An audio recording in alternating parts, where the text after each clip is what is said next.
এই গল্প এখানেই শেষ হতে পারত, কিন্তু জীবন তো আর থেমে থাকে না। আরও অনেক ঘটনা ঘটেছে আমাদের জীবনে। অর্ক যখন 10 বছর বয়সে পৌঁছাল, তখন তার ক্ষমতা আরও শক্তিশালী হয়ে উঠল। এখন সে শুধু শারীরিক রোগই সারাতে পারে না, মানসিক রোগও সারাতে পারে। এমনকি সে মৃত গাছপালাকেও জীবিত করতে পারে। একদিন আমাদের বাগানের একটা আম গাছ মরে গিয়েছিল। অর্ক তার হাত দিয়ে গাছটা স্পর্শ করল। কয়েক মিনিটের মধ্যে গাছে নতুন পাতা গজাতে লাগল। আমি আর রাহুল এই দৃশ্য দেখে অভিভূত হয়ে গেলাম। অর্কের ক্ষমতা আমাদের কল্পনার চেয়েও বেশি। কিন্তু এর কিছুদিন পরই একটা বিপদের সংকেত পেলাম। রাহুল স্বপ্নে দেখল যে আমাদের এলাকায় একটা অদ্ভুত রোগ ছড়াবে। যারা এই রোগে আক্রান্ত হবে তারা ধীরে ধীরে তাদের স্মৃতিশক্তি হারিয়ে ফেলবে। কখন এই রোগ আসবে আমি জানতে চাইলাম। আর মাত্র 1 মাস পর। আর এই রোগের কোনো ওষুধ নেই। সাধারণ ডাক্তাররা এর চিকিৎসা করতে পারবে না আগে। আমি বুঝলাম এটা এমন একটা বিপদ যার জন্য আমাদের বিশেষ ক্ষমতার প্রয়োজন হবে। আমরা প্রস্তুতি নিতে লাগলাম। অর্ক তার নিরাময় ক্ষমতা আরও শক্তিশালী করার চেষ্টা করতে লাগল। রাহুল স্বপ্নে দেখার চেষ্টা করতে লাগল যে কিভাবে এই রোগ সারানো যেতে পারে। আর আমি মানুষের সাথে কথা বলে বোঝার চেষ্টা করতে লাগলাম যে কারা এই রোগে বেশি আক্রান্ত হবে। 1 মাস পর সত্যিই সেই রোগ আসলো। প্রথমে কয়েকজন মানুষ আক্রান্ত হল, তারপর ধীরে ধীরে আরও অনেকে। আক্রান্ত মানুষেরা প্রথমে ছোট ছোট জিনিস ভুলে যেতে লাগল, তারপর বড় বড় ঘটনা, শেষে নিজের নাম পর্যন্ত ভুলে গেল। ডাক্তাররা কিছুই করতে পারছিলেন না। হাসপাতালগুলো রোগীতে ভর্তি হয়ে গেল। আমরা কাজ শুরু করলাম। অর্ক আক্রান্ত রোগীদের একের পর এক সারিয়ে তুলতে লাগল। কিন্তু রোগীর সংখ্যা এত বেশি যে একা অর্কের পক্ষে সবাইকে সারানো সম্ভব হচ্ছিল না। তখন আমি একটা উপায় চিন্তা করলাম। আমি যদি প্রতিটি আক্রান্ত ব্যক্তির পরিবারের সাথে কথা বলি, তাহলে তাদের মানসিক শক্তি বাড়াতে পারি, যার ফলে তারা তাদের প্রিয়জনকে সুস্থ করতে সাহায্য করতে পারবে। আমি সেই কাজ শুরু করলাম। প্রতিটি পরিবারের সাথে কথা বলে তাদের ভালোবাসার শক্তি জাগিয়ে তুললাম। আর দেখলাম সত্যি অনেক রোগী দ্রুত সুস্থ হয়ে উঠছে। রাহুল তার স্বপ্নের মাধ্যমে বুঝতে পারছিল কোন রোগী কতটা খারাপ অবস্থায় আছে। ফলে আমরা সবচেয়ে গুরুতর রোগীদের প্রথমে ওষুধ খাওয়ানোর সময় ছেলে আমার হাত ধরে বলল এমন কথা যা আমার নিদ্রা হারাম করে দিল। ছেলে কয়েকদিন ধরে ঠিকমতো ঘুমাতে পারছিল না। ডাক্তার ঘুমের ওষুধ দিয়েছেন। রাতে ওষুধ খাওয়ানোর জন্য তার ঘরে গেলাম। টেবিল ল্যাম্পের আবছা আলো। সে বিছানায় শুয়ে। ওষুধ এনে দিলাম। পানি খেতে গিয়ে সে আমার হাত ধরে ফেলল। মা, এই ওষুধ কি আমার স্বপ্ন নিয়ন্ত্রণ করে? আমি বললাম, কেন? সে বলল, কারণ আমি প্রতি রাতে তোমাকে নিয়ে স্বপ্ন দেখি। ও! আমি অবাক হয়ে তাকালাম। কেমন স্বপ্ন? জিজ্ঞেস করলাম। রুমের অন্ধকারে তার কণ্ঠস্বর কাঁপছিল। তুমি আর আমি স্বামী স্ত্রী হিসেবে। গ্লাস আমার হাত থেকে পড়ে যেতে যেতে থেমে গেল। মা, আমি জানি এটা ভুল, কিন্তু আমি তোমাকে ভালোবাসি। বিছানার পাশে বসে সে আমার দিকে তাকিয়ে বলল, স্বপ্নে আমরা সুখী, বাস্তবেও কি পারবো না? আমি উঠে যেতে চাইলাম। সে আমার শাড়ির আঁচল ধরে ফেলল। মা, তুমি আমাকে বিয়ে করো? ঘুমের ওষুধের মতো আমার চেতনাও ঝাপসা হয়ে আসছিল। এই গল্পটি সম্পূর্ণ শুনলে আপনাদের পানি অটোমেটিক বের হয়ে যাবে। সো যত দ্রুত সম্ভব হাতের কাছে টিস্যু নিয়ে বসে পড়ুন। বিছানার চাদর যেন নষ্ট না হয় সেটা সম্পূর্ণ খেয়াল রাখার অনুরোধ জানিয়ে গল্পটি এখন শুরু করব। তার আগে সর্বশেষ অনুরোধ, দয়া করে এমন পানি বের করার গল্প নিয়মিত শুনতে আমাদের চ্যানেলটি সকলেই সাবস্ক্রাইব করুন। ধন্যবাদ। হ্যালো বন্ধুরা, আমার নাম সোমা দেবী। আমার বয়স 41 বছর। আমার স্বামীর নাম কৌশিক দেবী, বয়স 44 বছর। আমাদের 2 সন্তান, রাহুল আর পূর্ণিমা। রাহুল 20 বছর বয়সী, ভার্সিটিতে পড়ে। পূর্ণিমা 13 বছর বয়সী, হাই স্কুলে যায়। আজ যে গল্পটি বলতে যাচ্ছি সেটা আমার জীবনের সবচেয়ে রহস্যময় ও রোমাঞ্চকর অভিজ্ঞতা। এমন কিছু ঘটেছিল যা আমি আগে কখনো কল্পনাও করতে পারিনি। সেই রাতে রাহুলের কথা শুনে আমার মাথায় যেন বজ্রপাত হলো। আমি দ্রুত তার ঘর থেকে বেরিয়ে এলাম। করিডরে দাঁড়িয়ে থেকে ভাবলাম, এটা কি হচ্ছে? আমার ছেলে কেন এমন কথা বলছে? পরের দিন সকালে আমি রাহুলের সাথে কথা বলার চেষ্টা করলাম, কিন্তু সে যেন রাতের সেই কথাগুলো একেবারেই ভুলে গেছে। স্বাভাবিকভাবেই আমাকে মা বলে ডাকছে, কোনো অদ্ভুত আচরণ নেই। আমি ভাবলাম হয়তো ঘুমের ওষুধের পার্শ্ব প্রতিক্রিয়া, কিন্তু পরবর্তী কয়েকদিনে যা ঘটল তা আমাকে সম্পূর্ণ হতবাক করে দিল। 3 দিন পর আবার রাতে রাহুলের ঘরে ওষুধ দিতে গেলাম। এবারও সে আমার হাত ধরে একই ধরনের কথা বলতে লাগলো, মা, আমি তোমাকে ছাড়া বাঁচতে পারি না, আমরা কেন একসাথে থাকতে পারি না? আমি বুঝতে পারলাম এটা শুধু ওষুধের পার্শ্ব প্রতিক্রিয়া নয়, কিছু একটা গভীর সমস্যা আছে। পরের দিন আমি কৌশিকের সাথে এ নিয়ে কথা বললাম, কিন্তু সে বিশ্বাসটাকে হালকাভাবে নিল। বাচ্চা ছেলে, কিছু অদ্ভুত স্বপ্ন দেখছে, বড় হলে সব ঠিক হয়ে যাবে। কিন্তু আমার মন বলছিল এটা কোনো সাধারণ বিষয় নয়। 1 সপ্তাহ পর রাতে আমি রাহুলের ঘরে গিয়ে দেখি সে জেগে বসে আছে, টেবিল ল্যাম্পের নিচে কোনো একটা বই পড়ছে। আমি কাছে গিয়ে দেখি সেটা কোনো সাধারণ বই নয়, একটা পুরানো চামড়ার বাঁধানো ডায়েরি। পাতাগুলো হলুদ হয়ে গেছে সময়ের সাথে। রাহুল এটা কোথায় পেলে? আমি জিজ্ঞেস করলাম। সে চমকে ওঠে, মা, তুমি এসেছ? এই ডায়েরিটা আমি আমাদের পুরানো ট্রাঙ্কে পেয়েছি, এটা দাদির লেখা গো। দাদি মানে আমার শাশুড়ি, তিনি 15 বছর আগে মারা গেছেন। আমি ডায়েরিটা হাতে নিয়ে পাতা উল্টাতে লাগলাম। অদ্ভুত সব লেখা, কিছু বাংলায়, কিছু সংস্কৃতে, কিছু কিছু শব্দ আমি চিনতেই পারছি না। তুমি এটা পড়তে পারো? আমি রাহুলকে জিজ্ঞেস করলাম। হ্যাঁ মা, অদ্ভুত ব্যাপার, যখন আমি এই ডায়েরি হাতে নিই তখন সব লেখা আমার পরিষ্কার বুঝতে পারি, এমনকি সংস্কৃতের অংশটুকুও। আমি আরও অবাক হলাম, রাহুল তো সংস্কৃত জানে না, তাহলে কিভাবে পড়ছে?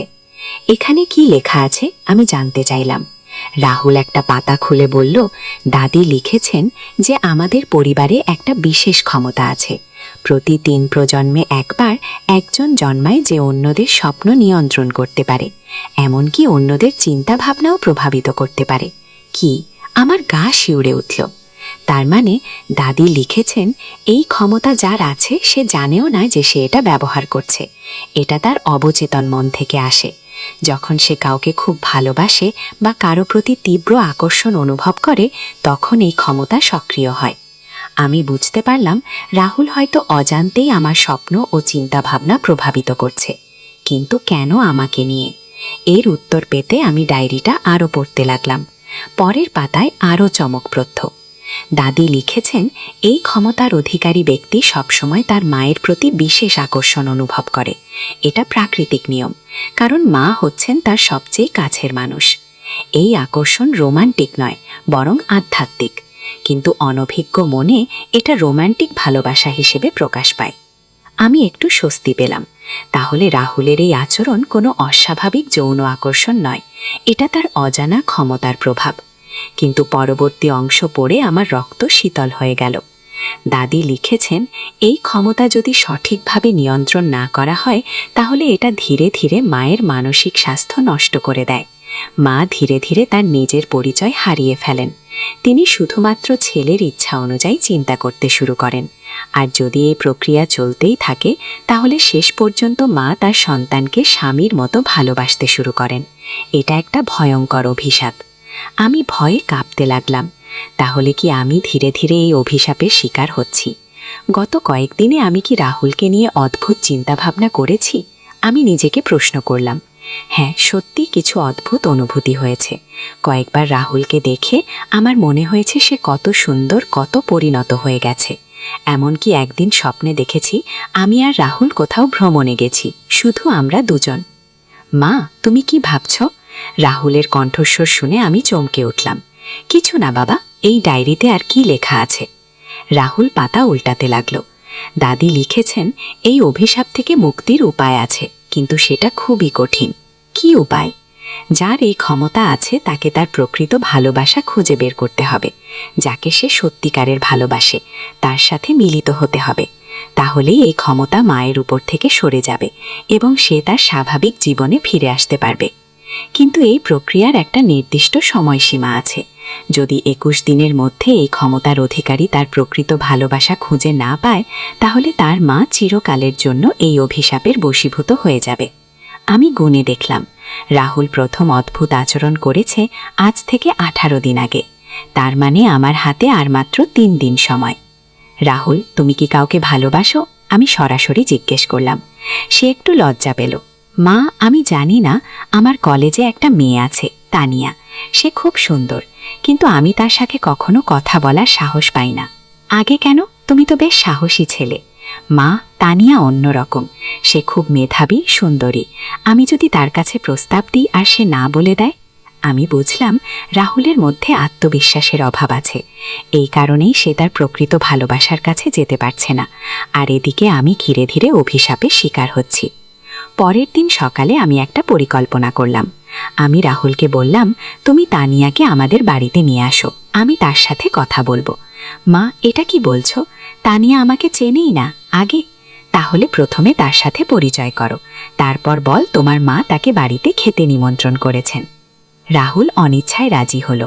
সেদিন বিকেলে সে কলেজ থেকে এসে বলল, মা, আমি তানিয়ার সাথে কথা বলেছি, সে রাজি হয়েছে কালকে বিকেলে আসতে। তুমি তাকে পছন্দ করো না আগে? রাহুলের মুখ উজ্জ্বল হয়ে উঠল। সত্যি মা? হ্যাঁ, তুমি কাল তার কাছে প্রপোজ করো। সেই রাতে আমি দাদির ডায়েরিটা আরও পড়লাম। সেখানে লেখা ছিল, যখন ক্ষমতার অধিকারী তার প্রকৃত ভালোবাসার কাছে প্রস্তাব দেয়, ঠিক সেই মুহূর্তে মায়ের উপর থেকে অভিশাপ উঠে যায়। মা তার স্বাভাবিক চেতনা ফিরে পায়। পরের দিন বিকেলে রাহুল তানিয়ার কাছে প্রস্তাব দিল। তানিয়া রাজি হয়ে গেল। ঠিক সেই মুহূর্তে আমি একটা অদ্ভুত অনুভূতি পেলাম, যেন আমার মাথা থেকে একটা ভারী পাথর সরে গেছে। আমার চিন্তাভাবনা হঠাৎ পরিষ্কার হয়ে গেল। আমি বুঝলাম গত কয়েকদিনে আমার মধ্যে যে অদ্ভুত অনুভূতিগুলো হয়েছিল, সেগুলো আসলে আমার নিজের চিন্তাভাবনা ছিল না, সেগুলো ছিল রাহুলের অবচেতন ক্ষমতার প্রভাব। এখন আমি আবার স্বাভাবিক মা হয়ে উঠেছি। রাহুলকে দেখে আবার শুধুমাত্র মায়ের ভালোবাসা অনুভূত করছি, আর কোনো অদ্ভুত চিন্তাভাবনা নেই। কিন্তু আমার কৌতূহল থেকে গেল, দাদি কিভাবে এসব জানতেন? আমি ডায়েরির শেষের দিকের পাতাগুলো পড়লাম। সেখানে দাদির নিজের অভিজ্ঞতার কথা লেখা। দাদিও একই সমস্যার সম্মুখীন হয়েছিলেন। তার ছেলে মানে রাহুলের বাবা কৌশিকেরও এই ক্ষমতা ছিল, কিন্তু দাদি সময় মতো এর সমাধান বের করতে পারেননি। দাদি লিখেছেন, আমি 21 দিনের মধ্যে কৌশিকের বিয়ের ব্যবস্থা করতে পারিনি। ফলে আমি 7 বছর এই অভিশাপের বশীভূত ছিলাম। 7 বছর ধরে আমি কৌশিককে স্বামীর মতো ভালোবেসেছি। এটা ছিল আমার জীবনের সবচেয়ে কষ্টকর সময়। অবশেষে যখন কৌশিকের বিয়ে হলো, তখন আমি মুক্তি পেলাম। কিন্তু ততক্ষণে আমার মানসিক অবস্থা খুবই খারাপ হয়ে গিয়েছিল। আমার স্বামীর সাথে আমার সম্পর্ক নষ্ট হয়ে গিয়েছিল। আমি অনেক পাপ বোধে ভুগেছি গো। আমি বুঝলাম আমি কত ভাগ্যবতী যে সময় মতো এর সমাধান করতে পেরেছি। 3 মাস পর রাহুল আর তানিয়ার বিয়ে হলো। সেদিন বিয়ের অনুষ্ঠানে আমি দাদির ডায়েরিটা পুড়িয়ে দিলাম। আমি চাইনি এই অভিশাপের কথা ভবিষ্যৎ প্রজন্ম জানুক, কিন্তু আমি জানি 3 প্রজন্ম পর আবার কেউ একজন এই ক্ষমতা নিয়ে জন্মাবে, হয়তো রাহুলের ছেলের ছেলে। আমি শুধু প্রার্থনা করি সেই সময় যেন তারা সঠিক সিদ্ধান্ত নিতে পারে। আজ রাহুল আর তানিয়ার একটি ছেলে হয়েছে, নাম রেখেছি অর্ক। ছোট্ট অর্ক যখন আমার কোলে থাকে, আমি তার চোখের দিকে তাকাই। এই নিষ্পাপ শিশুর মধ্যে কি সেই বিশেষ ক্ষমতা আছে, নাকি তা পরবর্তী প্রজন্মে প্রকাশ পাবে? কিন্তু আমি আর ভাবি না। আমি জানি প্রতিটি অভিশাপের একটা সমাধান আছে, এবং সেই সমাধান হচ্ছে সত্যিকারের ভালোবাসা। যতক্ষণ পৃথিবীতে ভালোবাসা থাকবে, ততক্ষণ কোনো অভিশাপই চিরস্থায়ী হতে পারে না। কিন্তু আমার গল্প এখানেই শেষ নয়। একদিন তানিয়া আমার কাছে এসে বলল, মা, আমি রাহুলের মধ্যে একটা অদ্ভুত ক্ষমতা দেখতে পাচ্ছি। সে যা যা স্বপ্ন দেখে, সেগুলো অনেক সময় বাস্তবে তবে ঘটে যায়। ও, আমি চমকে উঠলাম। তাহলে কি রাহুলের ক্ষমতা এখনও আছে? আমি ভেবেছিলাম বিয়ের পর এটা চলে যাবে। কেমন স্বপ্ন? আমি জানতে চাইলাম। গত সপ্তাহে সে স্বপ্ন দেখেছিল যে তার কলেজের বন্ধু ঋতিক একটা অ্যাক্সিডেন্ট করবে। পরের দিন সত্যিই ঋতিক অ্যাক্সিডেন্ট করেছে। আর এর আগে সে স্বপ্ন দেখেছিল যে আমাদের পাড়ার রহিম চাচার দোকানে চুরি হবে। সেটাও হয়েছে। আমি বুঝলাম রাহুলের ক্ষমতা শুধু মানুষের চিন্তাভাবনা প্রভাবিত করা পর্যন্ত সীমাবদ্ধ নয়, সে ভবিষ্যতেও দেখতে পায়। আমি আবার দাদির ডায়েরির কথা ভাবলাম। হায়, সেটা তো পুড়িয়ে দিয়েছি। এখন আর জানার উপায় নেই যে এই ক্ষমতার আরও কি কি দিক আছে। কিন্তু তানিয়া আরও একটা কথা বলল, যা আমাকে গভীর চিন্তায় ফেলে দিল। মা, রাহুল বলেছে যে সে স্বপ্নে একটা পুরানো বাড়ি দেখে। সেই বাড়িতে অনেক গুপ্তধন আছে। সে বারবার একই স্বপ্ন দেখছে। কোথায় সেই বাড়ি? রাহুল বলেছে এটা আমাদের গ্রামের বাড়ির কাছেই কোথাও, একটা পুরানো পরিত্যক্ত বাড়ি। আমার মনে পড়ে গেল, আমাদের গ্রামে সত্যি একটা পুরানো পরিত্যক্ত বাড়ি আছে, সেটা আমার দাদার জমানার। মানুষজন বলে সেই বাড়িতে ভূত আছে, কেউ সেদিকে যায় না। রাহুল ঠিক কি দেখে স্বপ্নে, আমি জানতে চাইলাম। সে বলেছে স্বপ্নে দেখে যে সেই বাড়ির মেঝের নিচে একটা গোপন কক্ষ আছে, সেখানে অনেক সোনাদানা আর পুরানো নথিপত্র রাখা আছে। গিয়েও আমার কৌতূহল বেড়ে গেল। যদি রাহুলের অন্যান্য স্বপ্ন সত্যি হয়ে থাকে, তাহলে এটাও সত্যি হতে পারে। পরের সপ্তাহে আমরা সবাই মিলে গ্রামের বাড়িতে গেলাম। রাহুল, তানিয়া, ছোট অর্ক আর আমি। কৌশিক অফিসের কাজে ব্যস্ত ছিল, তাই আসতে পারেনি। গ্রামে পৌঁছানোর পর রাহুল আমাদের সেই পুরানো বাড়িটা দেখালো। সত্যিই খুব পুরানো, দেয়ালে শ্যাওলা ধরেছে, ছাদ জায়গা জায়গায় ভেঙে পড়েছে। মা, ঠিক এই বাড়িটাই আমি স্বপ্নে দেখি, রাহুল বলল। আমরা বাড়িটার ভিতরে ঢুকলাম। ভেতরে কিছু পুরানো আসবাবপত্র পড়ে আছে, মাকসার জাল সব জায়গায়। রাহুল একটা নির্দিষ্ট জায়গায় গিয়ে মেঝের দিকে তাকালো। এই জায়গাটায়, এখানেই স্বপ্নে দেখি গোপন কক্ষের প্রবেশ। আমরা সেই জায়গার মেঝে পরীক্ষা করলাম। দেখলাম একটা অংশ অন্য অংশের চেয়ে একটু আলাদা, যেন নিচে ফাঁকা জায়গা আছে। গ্রাম থেকে কয়েকজন লোক ডেকে এনে সেই জায়গা খোঁড়ানো শুরু করলাম। প্রায় 3 ফুট খোঁড়ার পর একটা কাঠের ঢাকনা পেলাম।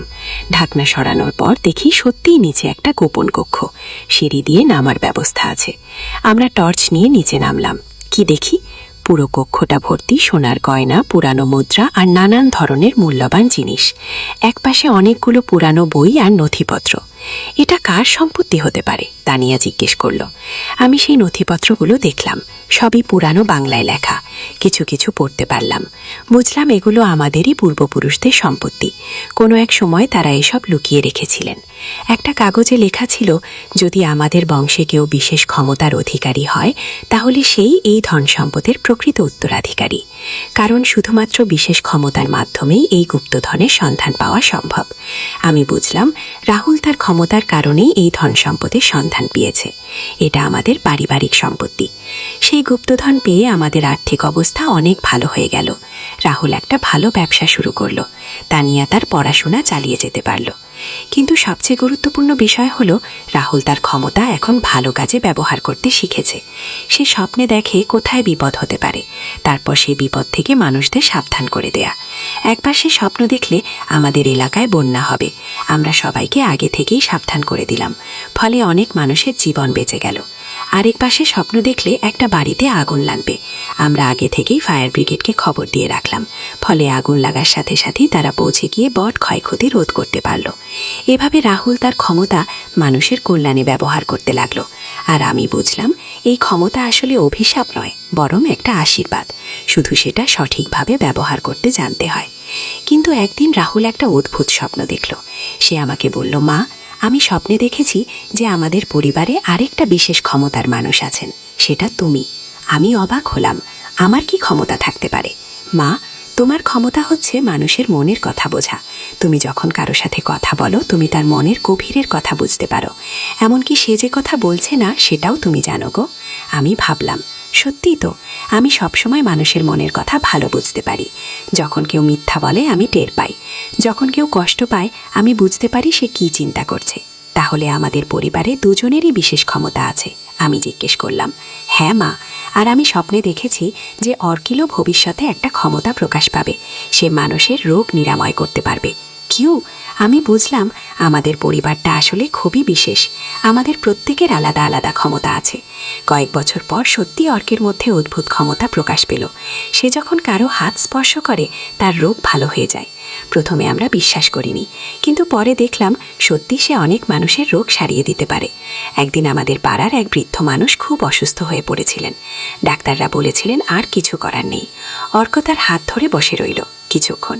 পরের দিন দেখি বৃদ্ধ মানুষটি সম্পূর্ণ সুস্থ হয়ে উঠেছেন। এভাবে আমাদের পরিবার একটা অদ্ভুত পরিবারে পরিণত হলো। আমরা 3 জনের 3 রকম ক্ষমতা। রাহুল ভবিষ্যৎ দেখতে পায়, আমি মানুষের মনের কথা বুঝি, আর অর্ক রোগ সারাতে পারে। কিন্তু আমরা এই ক্ষমতাগুলো গোপনে রেখে মানুষের সেবায় ব্যবহার করতে লাগলাম, যাতে কেউ আমাদের নিয়ে অদ্ভুত চিন্তা ভাবনা না করে। একদিন তানিয়া আমাকে বলল, মা, আমার মনে হয় আমাদের পরিবারের এই বিশেষত্বের কোনো বিশেষ উদ্দেশ্য আছে। কীরকম উদ্দেশ্য? হয়তো আমাদের মানুষের সেবা করার জন্যই এই ক্ষমতাগুলো দেওয়া হয়েছে, যাতে আমরা মানুষের কল্যাণ করতে পারি। আমি তানিয়ার কথায় সহমত হলাম। সত্যি, আমরা যখন আমাদের ক্ষমতাগুলো মানুষের সেবায় ব্যবহার করি তখন খুব শান্তি পাই। এখন আমাদের বাড়িতে প্রতিদিন অনেক মানুষ আসে। কেউ আসে রাহুলের কাছে ভবিষ্যতের কথা জানতে, কেউ আসে আমার কাছে মনের কথা বলতে, আর কেউ আসে অর্কের কাছে রোগ সারাতে। আমরা কারো কাছ থেকে কোনো টাকা পয়সা নিই না, শুধু মানুষের সেবা করি। এটাই আমাদের জীবনের উদ্দেশ্য হয়ে দাঁড়িয়েছে। কিন্তু একদিন এক অদ্ভুত ঘটনা ঘটল। আমাদের বাড়িতে এক বিদেশি লোক এসেছিল। সে বলল সে একজন গবেষক। সে বিশেষ ক্ষমতা সম্পন্ন মানুষদের নিয়ে গবেষণা করে। সে আমাদের সাথে অনেক কথা বলল, আপনাদের মতো পরিবার পৃথিবীতে খুব কমই আছে, আপনারা খুবই বিরল গো। কেন? আমি জিজ্ঞেস করলাম। কারণ সাধারণত একটা পরিবারে একজনের এই ধরনের ক্ষমতা থাকে, কিন্তু আপনাদের পরিবারে 3 জনেরই আলাদা আলাদা ক্ষমতা। এটা অত্যন্ত বিরল গো। সে আরও বলল, আমি পৃথিবীর বিভিন্ন দেশে এরকম পরিবারের খোঁজ করছি। আজ পর্যন্ত মাত্র 5টি পরিবার পেয়েছি গো। অন্যগুলো কোথায়? রাহুল জানতে চাইল। একটা জাপানে, একটা আমেরিকায়, একটা ব্রাজিলে, আর একটা রাশিয়ায়, আর এখন আপনারা বাংলাদেশে গো। গবেষক আমাদের বলল যে এরকম পরিবারগুলোর মধ্যে একটা সংযোগ আছে। যখন পৃথিবীতে কোনো বড় বিপদ আসে তখন এই পরিবারগুলোর ক্ষমতা আরও বেড়ে যায়, আর তারা সবাই মিলে সেই বিপদ মোকাবেলা করে। কী ধরনের বিপদ? আমি জানতে চাইলাম। প্রাকৃতিক দুর্যোগ, মহামারী, যুদ্ধ। এরকম বড় বিপদের সময় আপনাদের মতো পরিবারগুলো মানুষকে সাহায্য করে কি? গবেষক চলে যাওয়ার পর আমরা তার কথা নিয়ে অনেক ভাবলাম। সত্যি কি আমাদের কোনো বিশেষ দায়িত্ব আছে? কয়েক মাস পর আমাদের দেশে একটা বন্যা হলো। হাজার হাজার মানুষ ক্ষতিগ্রস্ত হলো। আমরা সবাই মিলে ত্রাণ কাজে নেমে পড়লাম। রাহুল তার ক্ষমতা দিয়ে বুঝতে পারছিল কোথায় কোথায় মানুষ আটকা পড়ে আছে। আমি মানুষের মনের কথা বুঝে তাদের মানসিক সাহায্য করছিলাম, আর অর্ক অসুস্থ মানুষদের সারিয়ে তুলছিল। সেই সময় আমি বুঝলাম সত্যি আমাদের একটা বিশেষ দায়িত্ব আছে। আমাদের ক্ষমতাগুলো শুধু আমাদের নিজেদের জন্য নয়, বরং সমগ্র মানবজাতির কল্যাণের জন্য। এই গল্প এখানেই শেষ হতে পারত, কিন্তু জীবন তো আর থেমে খাচ্ছে না। আরও অনেক ঘটনা ঘটেছে আমাদের জীবনে। নূরের আলো একটি সম্পূর্ণ ইসলামিক কাহিনী। প্রথম অধ্যায়, শুরুর গল্প। মধ্যযুগের বাগদাদ শহরে হাসান নামে এক যুবক বাস করত। তার বাবা ছিলেন একজন বিখ্যাত আলেম এবং মা ছিলেন অত্যন্ত ধর্মপরায়ণ। কিন্তু হাসান ছিল সম্পূর্ণ বিপরীত। সে দিন রাত বন্ধুদের সাথে আমোদ প্রমোদে মত্ত থাকত, নামাজ পড়ত না, কোরআন তেলাওয়াত করত না। হাসানের বাবা আবদুল্লাহ ছিলেন বাগদাদের একজন প্রসিদ্ধ ইমাম। প্রতিদিন সকালে ফজরের নামাজের পর তিনি তার ছেলের জন্য দোয়া করতেন। তার চোখে অশ্রু গড়িয়ে পড়ত যখন তিনি দেখতেন হাসান রাতের পর রাত বাড়ি ফিরছে না। হে আল্লাহ, আমার ছেলেকে হেদায়েত দান করুন, তিনি প্রতিদিন কাঁদতে কাঁদতে দোয়া করতেন। হাসানের মা আমিনা প্রতি রাতে তাহাজ্জুদের নামাজে দাঁড়িয়ে তার ছেলের জন্য দোয়া করতেন। তার হৃদয় ভেঙে যেত যখন দেখতেন হাসান মসজিদে আসে না, বরং খারাপ সঙ্গীদের সাথে সময় কাটায়। দ্বিতীয় অধ্যায়, পথভ্রষ্টতার চরম। হাসান দিন দিন আরও খারাপের দিকে যাচ্ছিল। সে জুয়া খেলা শুরু করেছিল, মদ্যপান করত এবং চুরি ডাকাতিতেও লিপ্ত হয়েছিল। তার বন্ধুরা ছিল একদল দুর্বৃত্ত, যারা তাকে আরও পাপের পথে টেনে নিয়ে যাচ্ছিল। একদিন হাসান এবং তার বন্ধুরা একটি বড় ডাকাতির পরিকল্পনা করল। তারা শহরের সবচেয়ে ধনী ব্যবসায়ী আবু ইউসুফের বাড়িতে ডাকাতি করার সিদ্ধান্ত নিল। আবু ইউসুফ ছিলেন একজন অত্যন্ত ধর্মপরায়ণ ব্যক্তি, যিনি তার সম্পদের একটি বড় অংশ গরিব দুঃখীদের মধ্যে দান করতেন। পরিকল্পনা অনুযায়ী তারা রাতের অন্ধকারে আবু ইউসুফের বাড়িতে প্রবেশ করল। কিন্তু সেখানে গিয়ে হাসান একটি দৃশ্য দেখল যা তার জীবনটাই বদলে দিল। তৃতীয় অধ্যায়, প্রথম আলোর ঝালক। আবু ইউসুফের বাড়িতে ঢুকে হাসান দেখল বৃদ্ধ আবু ইউসুফ তাহাজ্জুদের নামাজে দাঁড়িয়ে আছেন। তিনি কান্নায় ভেলে পড়ে আল্লাহর কাছে দোয়া করছিলেন। হে আল্লাহ, আমাদের শহরের যুবকরা পথভ্রষ্ট হয়ে যাচ্ছে, তাদেরকে সঠিক পথ দেখান। বিশেষ করে ইমাম আবদুল্লার ছেলে হাসানের জন্য দোয়া করি। তার বাবা মা কতই না কষ্ট পাচ্ছেন। হে আল্লাহ, হাসানকে হেদায়েত দান করুন গো। এই কথা শুনে হাসানের হৃদয় কেঁপে উঠল। তার চোখে পানি এসে গেল। সে বুঝতে পারে যে এই মানুষটি যাকে সে ডাকাতি করতে এসেছে তার জন্যই দোয়া করছে। হাসান চুপচাপ বাড়ি থেকে বেরিয়ে এলো। তার বন্ধুরা জিজ্ঞেস করল কেন সে ডাকাতি করল না। হাসান কিছু বলল না, শুধু বলল, আজ আর পারছি না। আগে সেই রাতে হাসান ঘুমাতে পারল না। বারবার তার কানে বাজছিল আবু ইউসুফের দোয়ার কথা। প্রথমবারের মতো তার অন্তরে অনুশোচনা জাগল। চতুর্থ অধ্যায়, পরিবর্তনের শুরু। পরদিন সকালে হাসান তার বাবার কাছে গেল। আবদুল্লাহ তখন কোরআন তেলাওয়াত করছিলেন। হাসানকে দেখে তিনি অবাক হলেন, কারণ এত সকালে হাসান কখনো ঘর থেকে বের হতো না। বাবা, হাসান কাঁদতে কাঁদতে বলল, আমি অনেক পাপ করেছি, আল্লাহ কি আমাকে ক্ষমা করবেন? আব্দুল্লাহর চোখে খুশির অশ্রু এসে গেল। তিনি তার ছেলেকে বুকে জড়িয়ে ধরে বললেন, বেটা, আল্লাহ অত্যন্ত ক্ষমাশীল। তিনি বলেছেন যে তওবা করে এবং সৎকর্ম করে আল্লাহ তার পাপগুলোকে পুণ্যে পরিবর্তিত করে দেন। সেই দিন থেকে হাসানের জীবনে নতুন অধ্যায় শুরু হলো। সে প্রতিদিন 5 ওয়াক্ত নামাজ পড়তে শুরু করল, কোরআন শেখা শুরু করল এবং তার পুরানো বন্ধুদের সাথে সম্পর্ক ছিন্ন করল। পঞ্চম অধ্যায়, জ্ঞান অর্জনের পথে। হাসান ইসলামিক শিক্ষা নিতে শুরু করল। তার বাবা তাকে বিভিন্ন আলেমদের কাছে পাঠাতে শুরু করলে। হাসান হাদিস, তাফসির সব বিষয়ে জ্ঞান অর্জন করতে লাগল। 3 বছর পর হাসান একজন ভালো আলেম হয়ে উঠল। কিন্তু তার মনে এক প্রশ্ন ঘুরপাক খাচ্ছিল। তার অতীতের পাপের জন্য সে কিভাবে কাফফারা দেবে? একদিন তার বাবা তাকে বললেন, বেটা, তোমার শেখার সময় শেষ, এখন সময় এসেছে মানুষের কাজে আসার। আমি চাই তুমি শহরের গরিব মানুষদের সেবা করো গো। হাসান তার বাবার কথা মেনে নিলেন। সে গরিব এলাকায় গিয়ে একটি ছোট মাদ্রাসা ও এতিমখানা প্রতিষ্ঠা করল। সেখানে সে গরিব শিশুদের বিনামূল্যে শিক্ষা দিতে শুরু করল। ষষ্ঠ অধ্যায়, সেবার মধ্যে শান্তি। হাসানের মাদ্রাসায় দিন দিন ছাত্রের সংখ্যা বাড়তে থাকল। সে শুধু দিনই শিক্ষা নয়, দুনিয়াবি শিক্ষাও দিত। তার উদ্দেশ্য ছিল এমন মুসলমান তৈরি করা যারা দিন ও দুনিয়া দুটোতেই সফল হবে। এতিমখানায় তিনি 50টি এতিম শিশুর দেখাশোনা করতেন। তাদের খাওয়া, পড়া, চিকিৎসা সবকিছুর ব্যবস্থা করতেন। রাতে তিনি তাদের ঘুম পাড়ানোর জন্য ইসলামিক গল্প বলতেন। একদিন এক ছোট্ট এতিম বাচ্চা তাকে জিজ্ঞেস করল, চাচা, আপনি কেন আমাদের এত সেবা করেন? আমাদের তো কোনো আত্মীয় নেই। হাসানের চোখে পানি এসে গেল। তিনি বাচ্চাটিকে কোলে নিয়ে বললেন, তোমরা সবাই আমার সন্তানের মতো। আল্লাহ তাআলা বলেছেন যে এতিমদের সেবা করতে সে জান্নাতে আমার সাথে থাকবে গো। সপ্তম অধ্যায়, বিপদের মোকাবেলা। হাসানের ভালো কাজ দেখে কিছু লোক হিংসা করতে শুরু করল। তারা শহরের কর্তৃপক্ষের কাছে মিথ্যা অভিযোগ করল যে হাসান রাজনৈতিক ষড়যন্ত্র করছে। একদিন রাতে সরকারি সৈন্যরা এসে হাসানকে গ্রেফতার করল। তাকে কারাগারে রাখা হলো। কারাগারে বসে হাসান আল্লাহর কাছে দোয়া করতে লাগল, হে আল্লাহ, যদি এই বিপদ আমার কোনো ভুলের কারণে হয়ে থাকে তাহলে আমাকে ক্ষমা করুন, আর যদি এটা আমার পরীক্ষা হয় তাহলে আমাকে ধৈর্য দান করুন। কারাগারে অন্য বন্ধুরা তার কাছে ইসলাম সম্পর্কে জানতে চায়। হাসান তাদের কোরআনের আয়াত শেখাতেন, হাদিস বলতেন। ধীরে ধীরে অনেক বন্দী তওবা করে সৎপথে ফিরে এলো। অষ্টম অধ্যায়, সত্যের জো। 3 মাস পর সত্য প্রকাশ পেল। যারা হাসানের বিরুদ্ধে মিথ্যা অভিযোগ করেছিল তাদের আসল উদ্দেশ্য ফাঁস হয়ে গেল। তারা চেয়েছিল হাসানের জমি জমা দখল করতে। হাসান কারাগার থেকে মুক্তি পেল। সাথে সাথে অনেক বন্দীও তার সাথে বেরিয়ে এলো, যারা কারাগারেই তওবা করে মুসলমান হয়েছিল। শহরবাসী হাসানকে বীরের মতো সংবর্ধনা দিল। কিন্তু হাসান বলল, এই সব প্রশংসা আল্লাহর, আমি তো কেবল তার একজন বান্দাগো। হাসান আবার তার এতিমখানা ও মাদ্রাসার কাজে মনোযোগ দিল। এবার তার সাথে যুক্ত কারাগার থেকে আসা সেই তওবাকারী লোকেরা। নবম অধ্যায়, হজের সফর। 4 বছর বয়সে হাসান হজ করার সিদ্ধান্ত নিলেন। তিনি তার এতিমখানা ও মাদ্রাসার দায়িত্ব তার ছাত্রদের হাতে দিয়ে পবিত্র মক্কার উদ্দেশ্যে রওনা হলেন। মক্কায় পৌঁছে কাবা শরীফ দেখার পর হাসানের অবস্থা হলো অন্যরকম। তিনি কাঁদতে কাঁদতে তওয়াফ করলেন।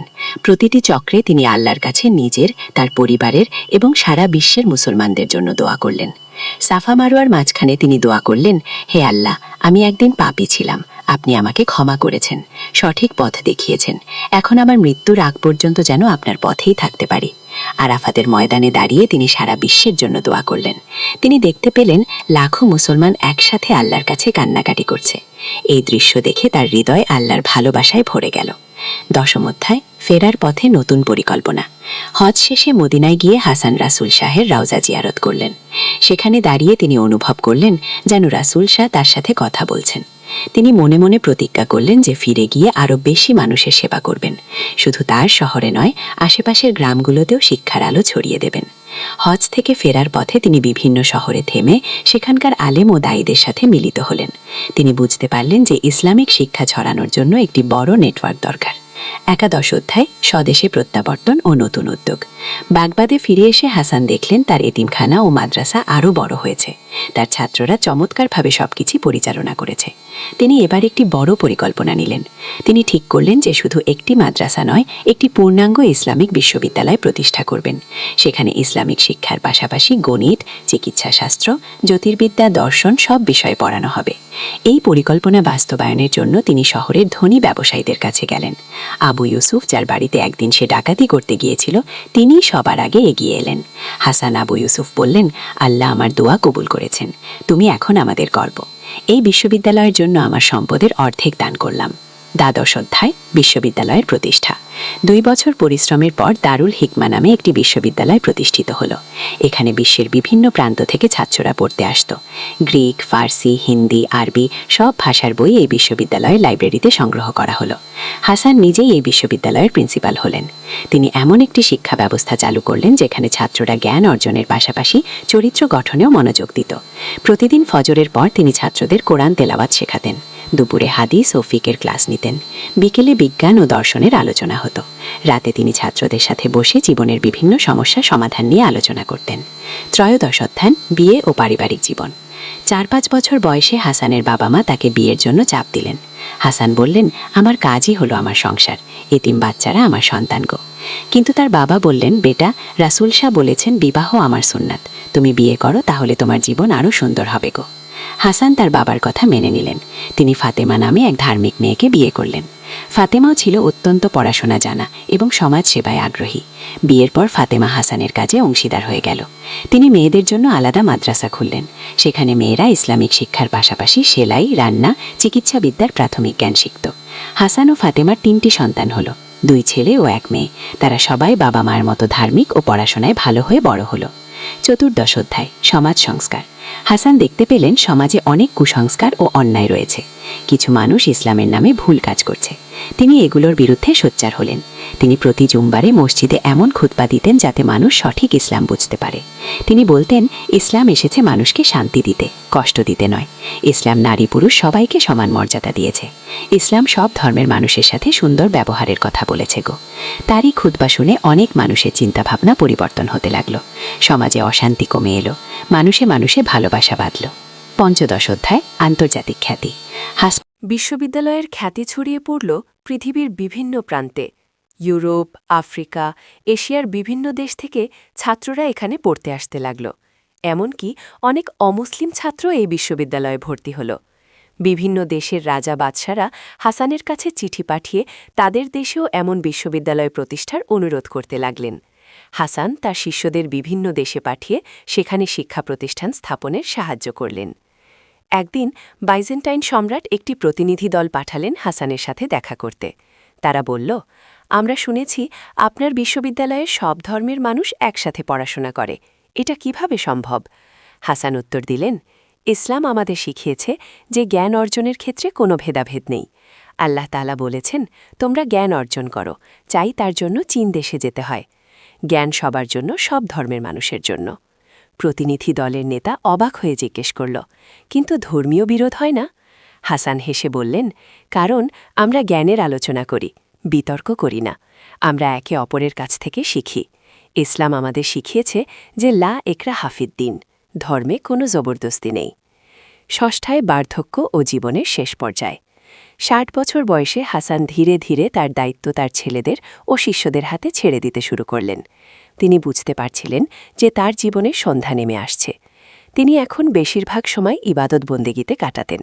প্রতিদিন তাহাজ্জুদ নামাজের পর তিনি দীর্ঘ সময় দোয়া করতেন, নিজের জন্য, পরিবারের জন্য, ছাত্রদের জন্য এবং পুরো উম্মতের জন্য। একদিন তিনি তার ছেলেদের ডেকে বললেন, তোমাদের কাছে আমার কিছু কথা আছে। আমি জানি না আর কতদিন তোমাদের মাঝে থাকব। বড় ছেলে আহমদ বলল, বাবা, এসব কথা বলবেন না, আল্লাহ আপনাকে দীর্ঘ জীবন দান করুন। হাসান বললেন, বেটা, মৃত্যু সত্য, এ থেকে পালানোর কোনো উপায় নেই।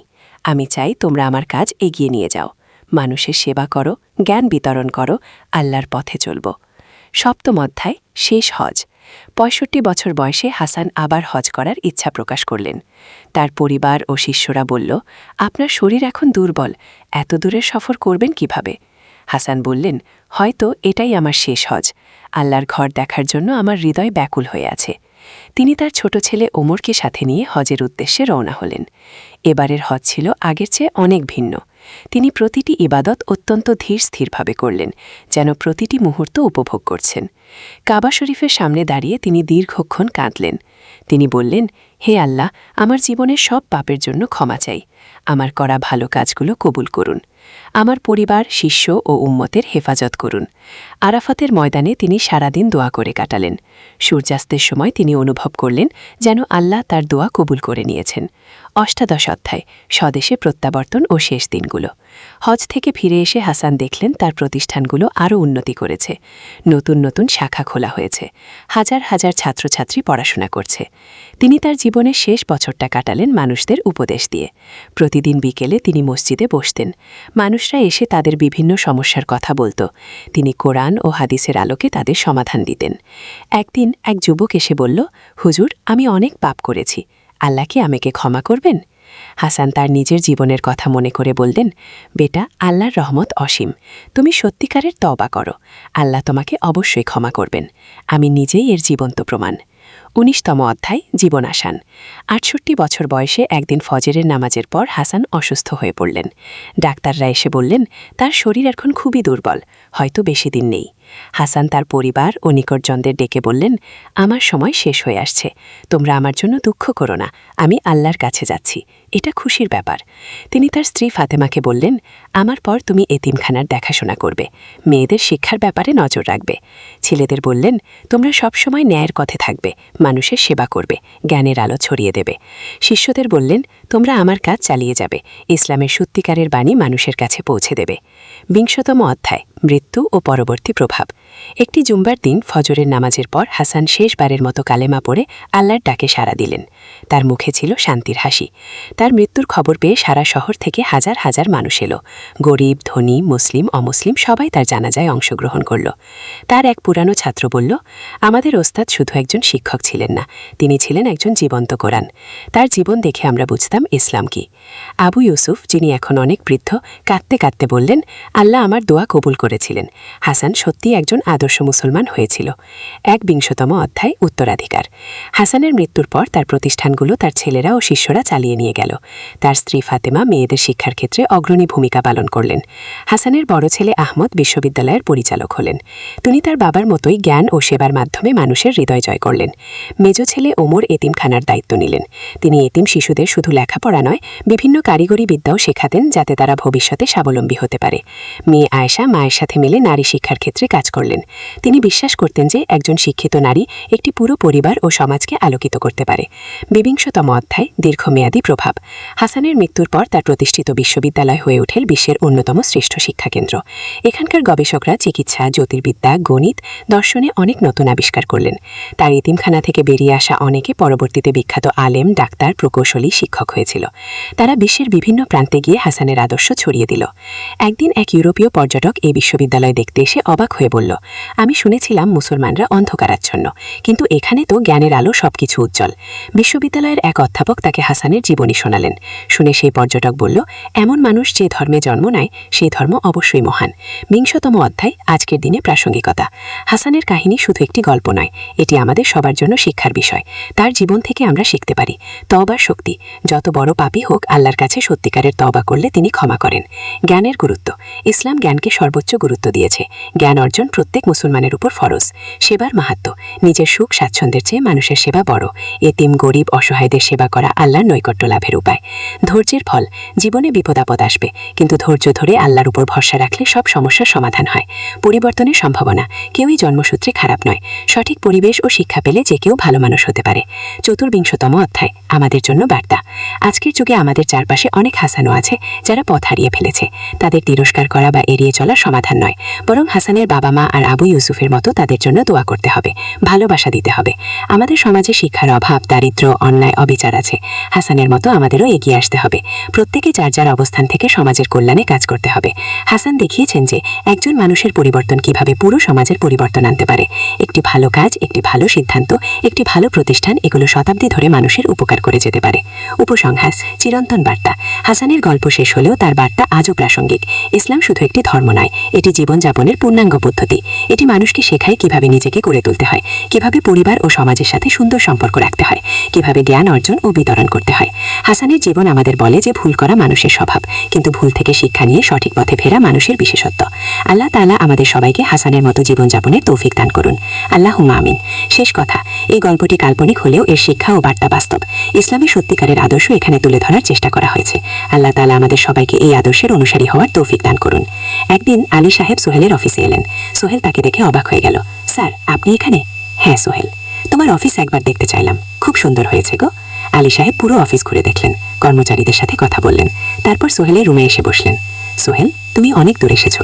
মনে আছে 7 বছর আগে তুমি যখন আমার অফিসে প্রথম এসেছিলে চা বানানোর কাজ করতে? হ্যাঁ স্যার, সব মনে আছে।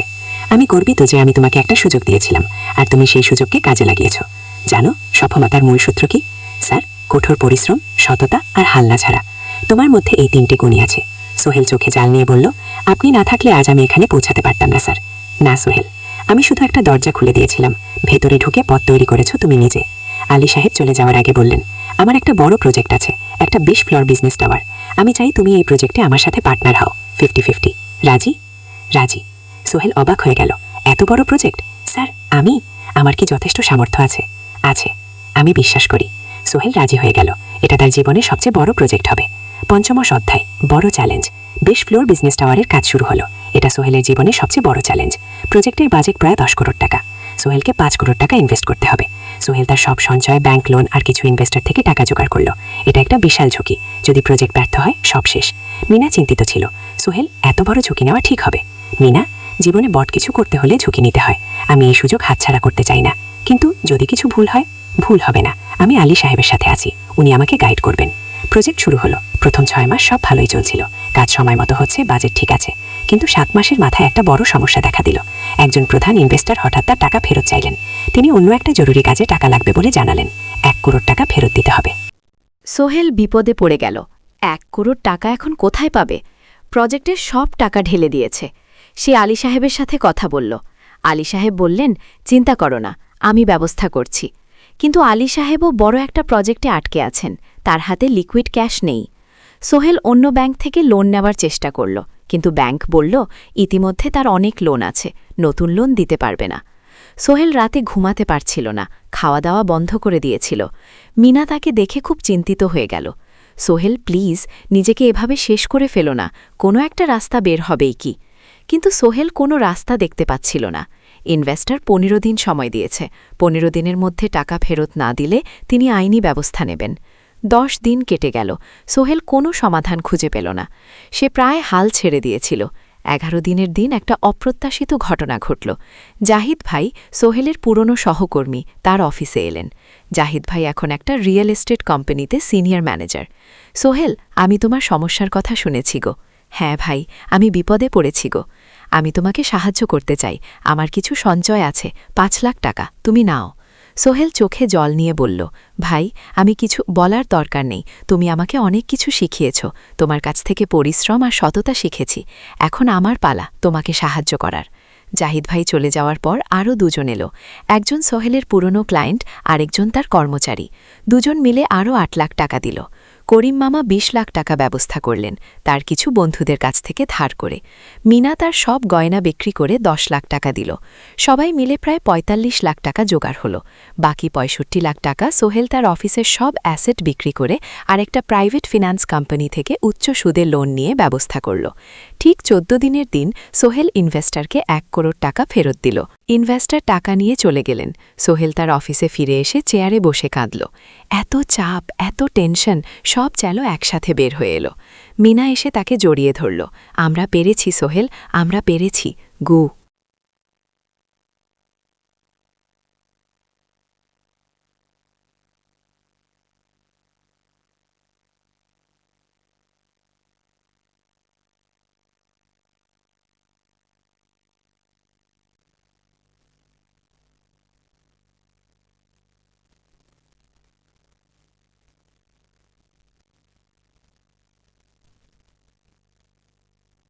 পরিবারে আর কেউ বড় চাকরি করেনি, তুই করবি।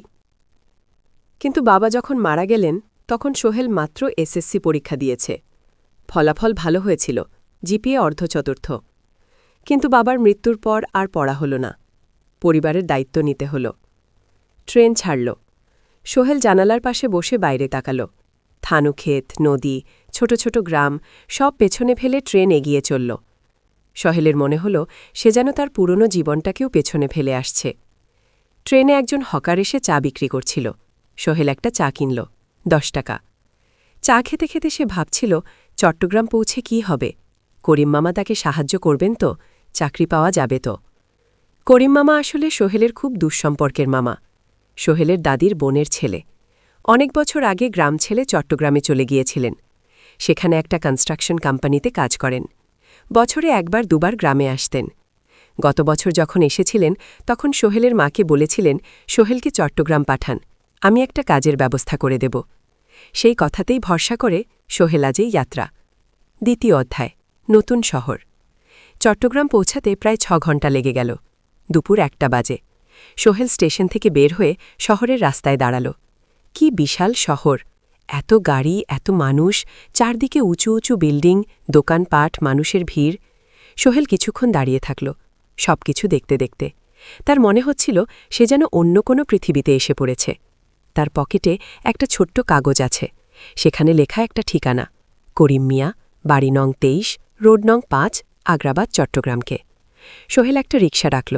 কত নেবেন আগ্রাবাদ যেতে? 50 টাকা। সোহেল রিকশায় উঠল। রাস্তার দুধারে দোকান, মার্কেট, অফিস সবকিছু দেখতে দেখতে সে অবাক হয়ে গেল। এত বড় শহর, এত কিছু, গ্রামের সেই ছোট্ট বাজারের সাথে কোনো তুলনাই হয় না। প্রায় আধা ঘণ্টা পর রিকশা একটা পুরনো বাড়ির সামনে থামল। 3 তলা বাড়ি, কিন্তু রং উঠে গেছে। সিঁড়ি দিয়ে উঠে 3য় তলায় করিম মামার ফ্ল্যাট। নক করল। দরজা খুলল এক মধ্যবয়সী মহিলা। কে?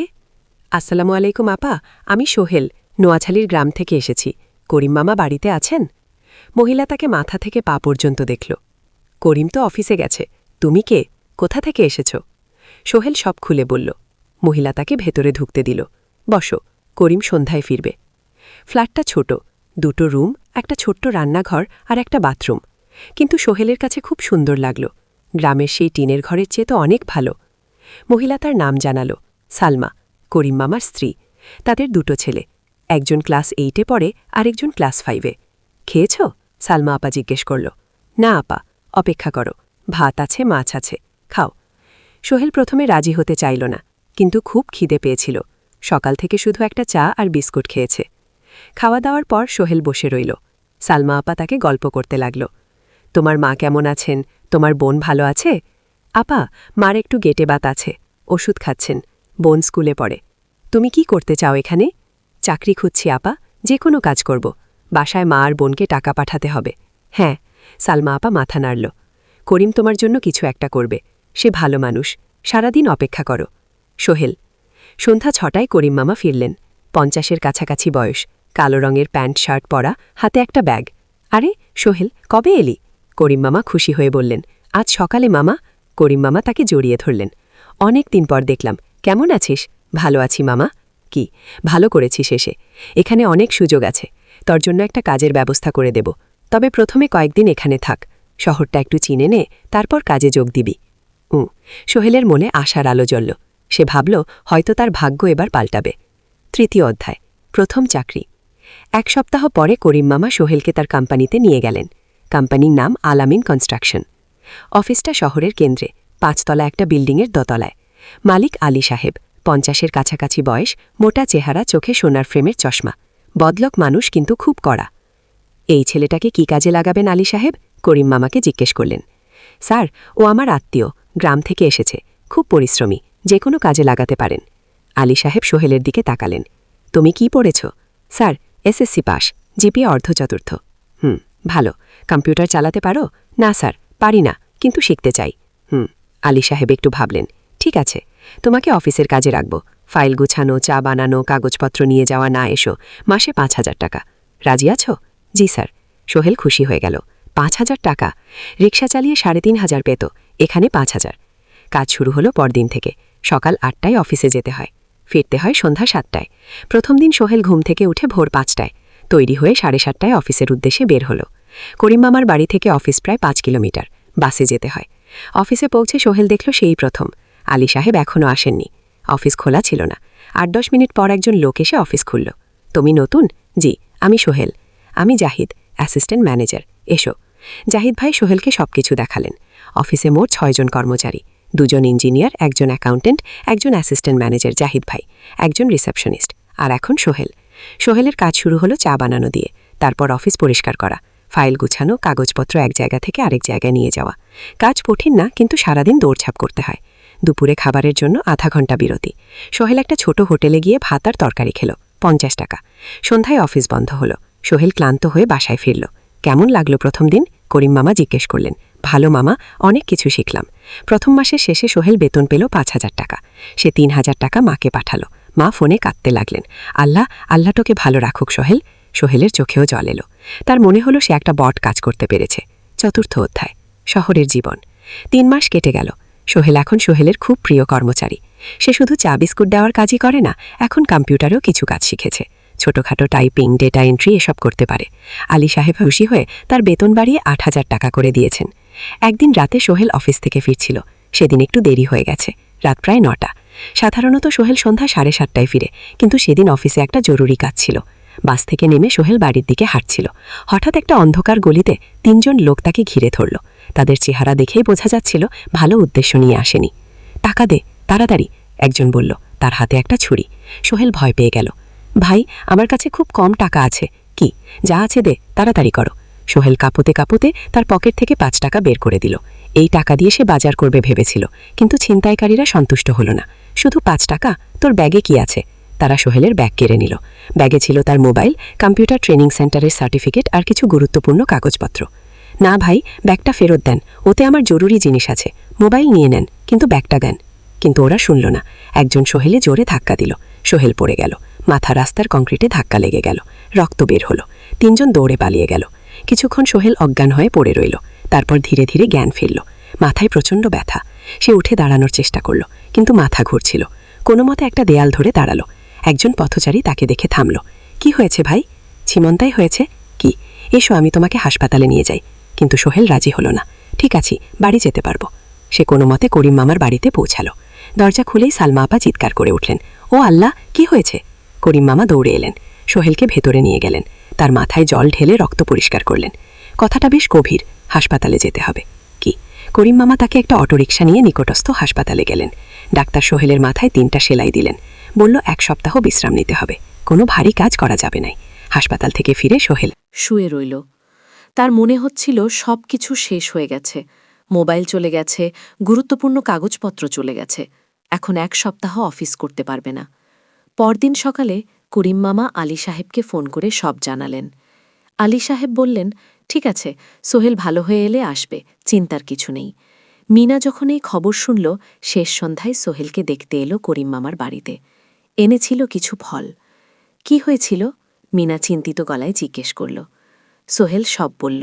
মিনা রেগে গেল। এই শহরে এখন অনেক অপরাধ বেড়ে গেছে, পুলিশ কিছু করে না। তুমি পুলিশে রিপোর্ট করেছ? না, লাভ নেই। তবুও করা উচিত, তোমার মোবাইলটা হয়তো খুঁজে পাওয়া যাবে। কি? করিম মামা সোহেলকে নিয়ে পুলিশ স্টেশনে গেলেন। জেনারেল ডায়েরি করলেন, কিন্তু পুলিশ খুব একটা আশা দিল না। দেখি কিছু করা যায় কিনা। সোহেল বুঝল মোবাইল আর ফিরবে না। সেই ১ সপ্তাহ সোহেলের জীবনের সবচেয়ে কঠিন সময় ছিল।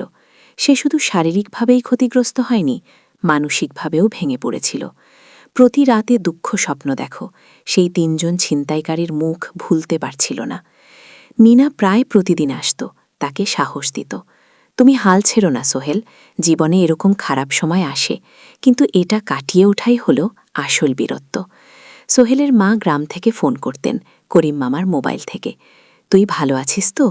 সোহেল মাকে সব সত্যি বলেনি, শুধু বলেছে, হ্যাঁ মা, ভালো আছি, একটু জ্বর হয়েছিল, এখন ভালো। ১ সপ্তাহ পর সোহেল আবার অফিসে গেল।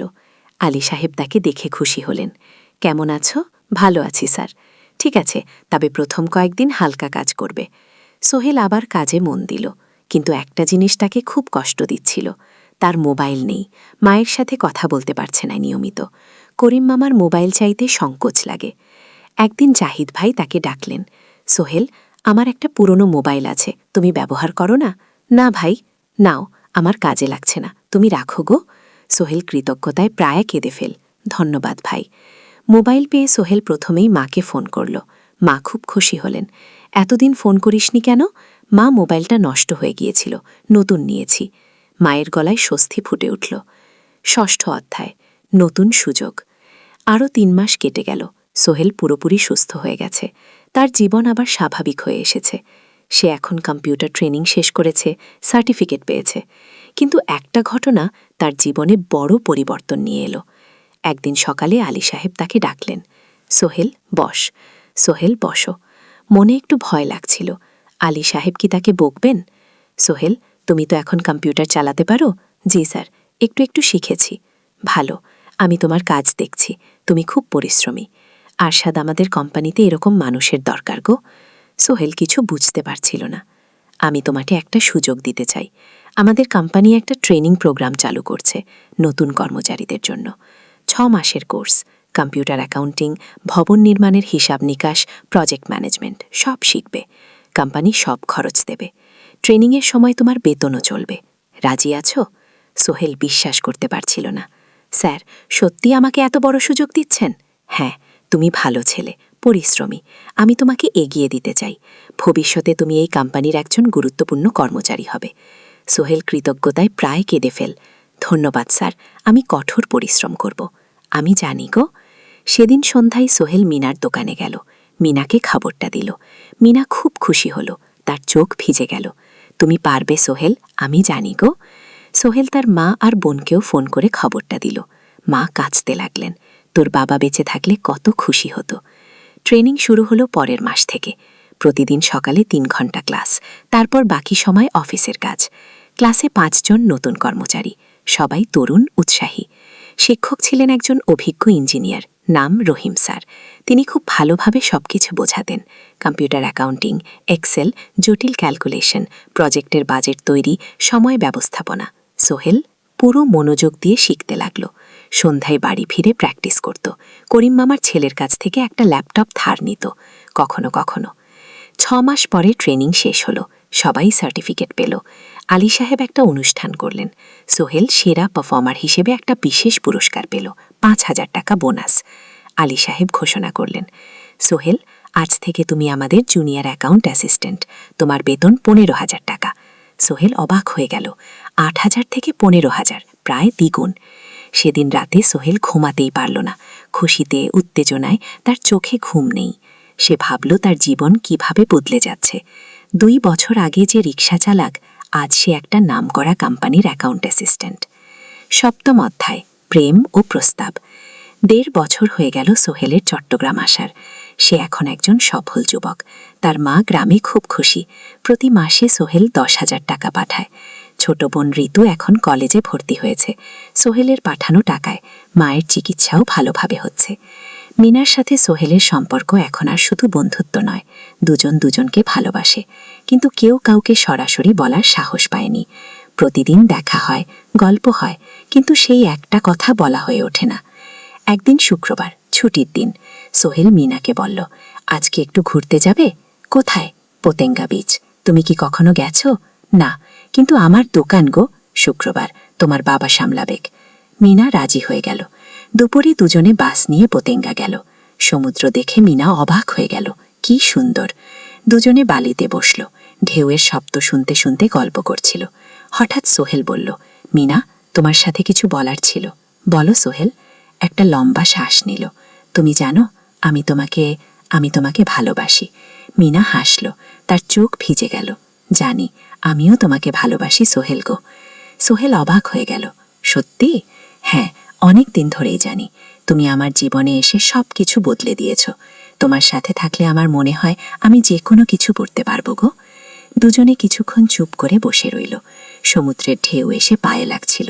সূর্য পশ্চিমে ঢেলে পড়ছে। আকাশ লাল কমলা হয়ে গেছে। কিন্তু আমার বাবার সাথে কথা বলতে হবে, রেগে মিনা বলল। আমি তৈরি, যখন বলবে তখন বলবো। পরের সপ্তাহে সোহেল মিনার বাবার সাথে কথা বলল।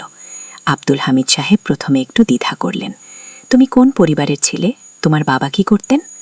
সোহেল সব সত্যি বলল। তার বাবা ছিলেন স্কুল শিক্ষক, মারা গেছেন 10 বছর আগে। মা গ্রামে থাকেন, ছোট বোন কলেজে পড়ে। তুমি নিজে কি করো? আমি আলামিন কনস্ট্রাকশন কোম্পানিতে জুনিয়র অ্যাকাউন্ট অ্যাসিস্ট্যান্ট, মাসে 15,000 টাকা বেতন। ও, আব্দুল হামিদ সাহেব ভাবলেন, তারপর বললেন, দেখো, মিনা আমার একমাত্র সন্তান, তার মা নেই, আমি একা তাকে বড় করেছি। আমি চাইনি না একজন ভালো ছেলের সাথে বিয়ে হোক। তুমি দেখতে ভালো ছেলে মনে হচ্ছে, কিন্তু আমাকে তোমার মায়ের সাথে দেখা করতে হবে, তোমার পরিবারকে জানতে হবে। কি? জি আঙ্কেল, আমি ব্যবস্থা করছি। সোহেল খুশিতে আটখানা। সে সেদিন রাতেই তার মাকে ফোন করল, মাকে সব বলল। মা প্রথমে অবাক হলেন, তারপর খুশি হলেন। মিনা মেয়েটা কেমন?